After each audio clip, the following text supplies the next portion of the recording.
revealed the Snapdragon 8 Gen 3, the chipmaker's new flagship design for the chipset that will power most of the Android phones in 2024.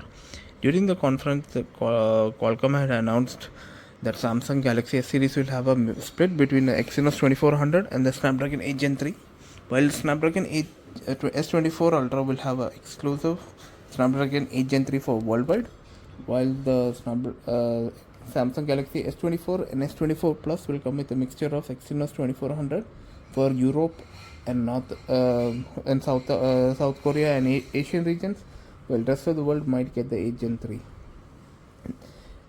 As Qualcomm is expected to give a special version of the chip for Samsung Galaxy headsets. As you know, the Snapdragon 8 Gen 2 for Galaxy featured a faster primary CPU core for the Galaxy phones. This year they haven't introduced any Snapdragon 8 Gen 3 for Galaxy, but tipster Yogesh Brar revealed that the specs for the 8 Gen 3 will be slightly different.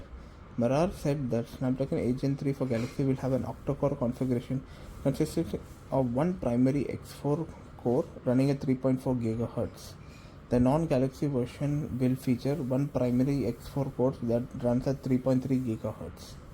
So they're going to get a slightly overclocked processor and underclocked performance and efficiency cores.